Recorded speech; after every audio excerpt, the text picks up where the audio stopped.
My good friend Dean Godfrey recently wrote an article for Personal Care Truth denouncing the practice of free-from claims on cosmetics. This is very much the kind of thing Dean does, and he did it very well. Normally he beats all opposition into instant submission, but this time there was a riposte to it from a blog called Skin Matters, which, although I wouldn't call them great friends, is a blog I read from time to time and generally appreciate. This response was also very well written and made some good points. To sum up, in the debate, Dean asserted that free-from claims were not based on scientific evidence and had the effect of alarming consumers about non-existent risks. Skin Matters replied by saying that some people have genuine problems and there was a need for products to address this. In fact, Skin Matters are so convinced of the general goodness of free-from claims that they've instigated an award for free-from products. I do say I'm a bit bemused as to what exactly constitutes an award-winning free-from product. I'd have thought that any free-from claim was equally valid with any other. After all, they all contain exactly the same amount of the stuff they're avoiding. None. So I'd call that a dead heat. These guys have really managed to leave out parabens much better than anyone else. I suppose it makes sense to some people. Both the protagonists in this argument express themselves very well, and I cannot really do any more than pop the links of the debate down below, and particularly draw your attention to a very good comment on the Skin Matters blog post by Perry Romanowski. But what is the reality about free-from claims? I should say that, like nearly everybody else on the scientific side of the cosmetic industry, I really hate free-from claims.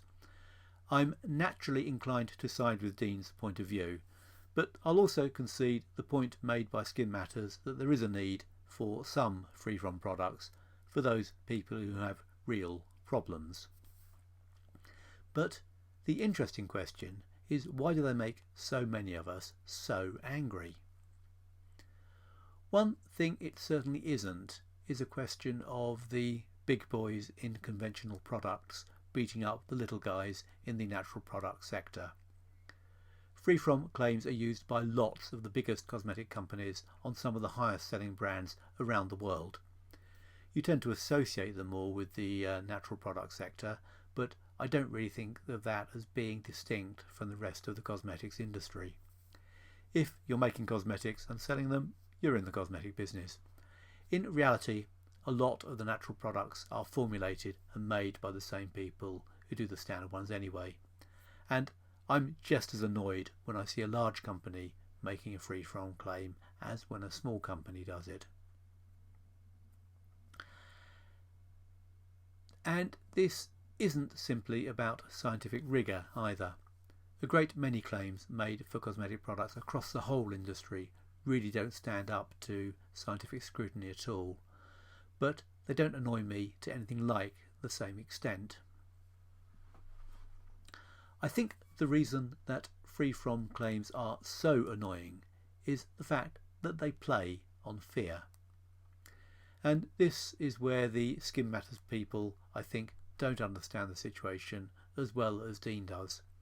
Fear is a powerful emotion. We evolved in a world where a rustle in the bushes was quite likely to be a tiger.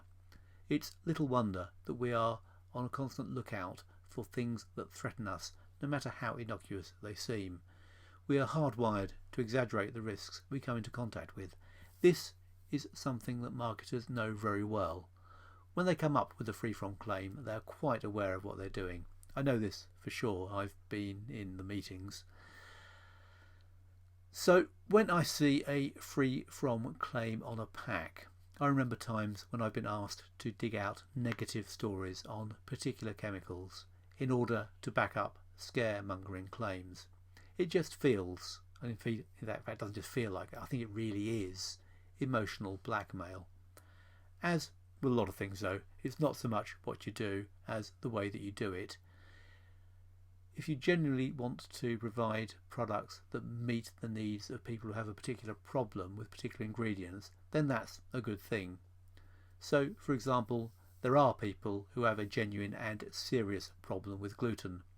although as a scientist I doubt very much that there is any cosmetic formulation that would actually provoke any kind of problem for a person who has a genuine gluten intolerance. I can fully understand why they would prefer not to take the risk. But that situation is a very different one to simply putting free from on the label just to make your product sound different from similar ones. I suppose it's tempting to try and get a powerful marketing benefit without even paying for it, but it is straight out manipulation. Free from claims are so ubiquitous that you really can't realistically boycott products that make them, and in any case, as I said, there are some free from claims that are okay, but I would urge you to take a dim view of free from claims when you see them. The chances are that they are trying to put one over on you, and if there is an equivalent product that is being more straightforward, I suggest that is where you spend your money.